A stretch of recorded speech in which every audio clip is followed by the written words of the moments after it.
All right, everybody.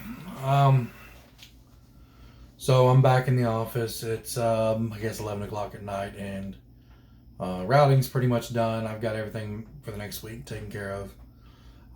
Getting, like I said, a lot of hits on this yard deodorization and sanitation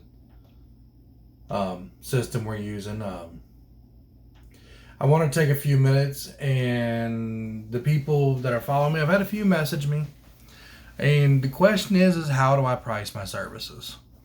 Um, I took a paintball gun and I just said that's what I want to charge. No, I really didn't do that. What I did was I looked at the market about how many people live in the city here, how many, and I really looked at um, grooming prices, believe it or not. I looked to see how many dog shops were around here, grooming shops, and kind of see what they were charging. To see if we were, and I noticed, a big fluctuation, just parts of town were just different. Um, So I really couldn't get a clear answer on that. Of course, I checked out my competitors that were here in town. Um, and then I looked around just all the other companies to see where they were at. So, that being said, when I started, uh, I just matched what everybody else was doing, to be honest with you. So, coming in, you're like, oh, that don't seem like a lot of money. A one dog weekly was $12. Then it went up $2 for each additional dog. So I get first week, I still launched it, and so one dog, I'd go out, I'd do it, $12. A couple days later, I got another one. It was 13 or 14 for two dogs. So the mixed variation, and the thing about building a route is I've seen some competitors come in town and charge $20 for a one and two dog pickup weekly. Well, that sounds great. Problem is, after 6 months, their website's gone. They never picked up any clients.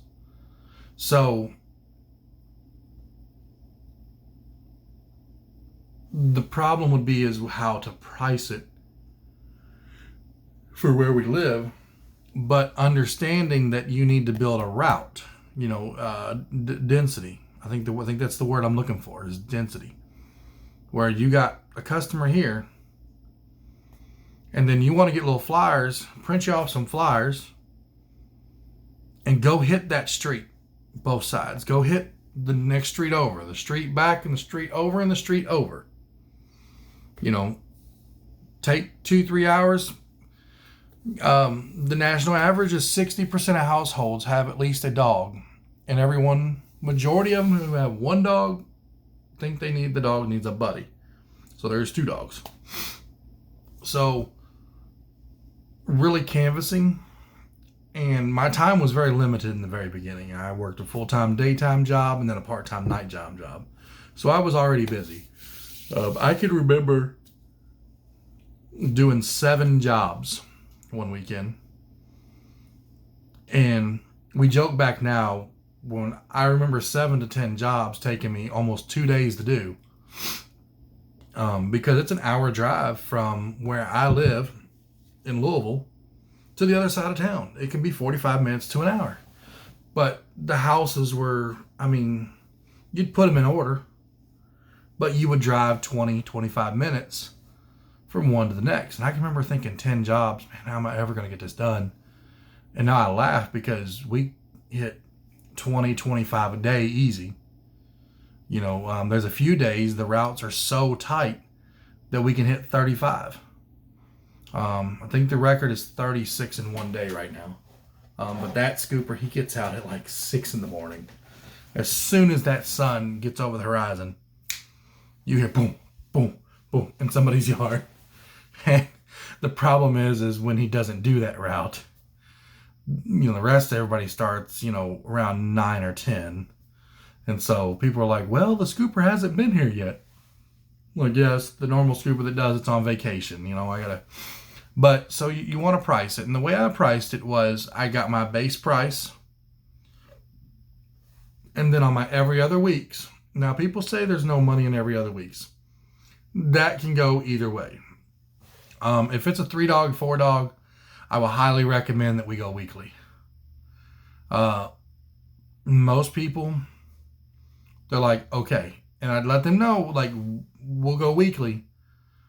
And then, if I feel that every other week on a 3 dog, 4 dog, like it's smaller dogs or, whatever the case might be, they might walk them a lot. I'll make that decision in about a month to go every other week. So every other week is priced at the first visit would be the first. So we're just gonna use the prices I have now. I've raised everything up $1. So one dog per week is 13.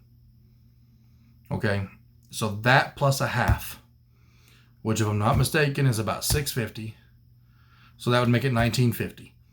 My every other week price for a 1 dog is $19 because I don't like the change in there. So I just make it 19 because it sounds better than 20 for an every other week. So, and you duplicate that, so on and so on. Now, as my monthlies go, my monthlies start, a one time a month starts at $40 and then goes up $5.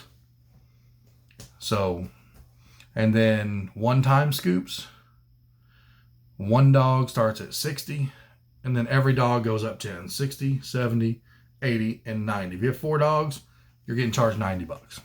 That's it. But the one times, we convert a lot of those into regular scoops, at least an every other week scoop. So they get a better value. Excuse me, it's late at night here. So due diligence on pricing. See what everybody else is doing. See what the market calls for. If there's a lot of pet grooming shops, a lot of pet services already in the town, then odds are a scooping business would be a good thing to bring in. And it's hard to say. Okay, so you look it up, you find 3 other scooping services. You just can't pick up the phone and be like, hey, Joe, how's your scooping service doing? Is it success? Is it successful?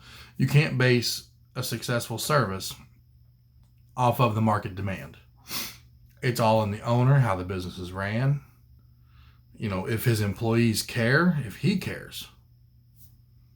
So, and how dedicated that company is, because I've gotten many customers from other companies and they're like, yeah, the bill was 3 days late and the guy was calling, harassing me about it. And I was like, well, if you were late, then I understand. They're like, no, it wasn't just harassing. It was, being cursed out and things like that customers have stated to me.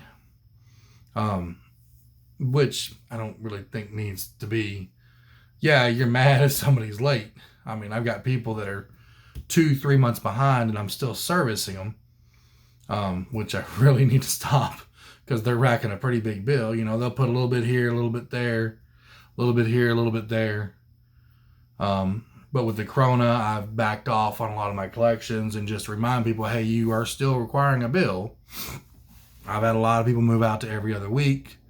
So it'd be a little bit less money they were racking up. I had a few into monthly to keep up with it, and so, and then, dedication, when you say you're going to do it, and this was the hard part for me, was when I first started, it was $12 for 1 dog per week. So I went out first week, did $12 and then went home. Well, I burned probably more in gas and time. But I knew as I picked up more and more and just kept moving and more and more and more. And a few of the people that probably 6 months into it, I hired somebody part-time, which I really didn't need him, but I was doing pest control. So I did need him because I was super busy in the pest control field. I was morning till sundown. And then on the weekends, I had a courier route. So I could only scoop because I had a 5-hour run, picking up local stuff and then running up to 2 hours north of here and then coming back. So it was 5 hours of my day. I was gone. I would leave at noon and not be back till after 5. So I hired this one guy on a percentage type deal, and he ran it for 2-3 months, and he just couldn't pull it together. So we parted ways. You know, we're still friends, but and then so, but the money aspect of it, it's you can't think of it going into it. I'm gonna make $50 an hour. You can get online and say, well, Pooper Scooper averages 45 to 55 an hour. Well, yes and no. All of my routes now produce at least $55 an hour every route, but it wasn't like that in the beginning. They were too spread out. You might only get one and a half done an hour. Then we had some that were getting, we got, I think, 7 in one neighborhood. And that's awesome. I mean, that route on that hour, I think it's about $150 that one makes, because these are some pretty big yards. So I'm going to stop this video because it's 11 minutes. So like, share,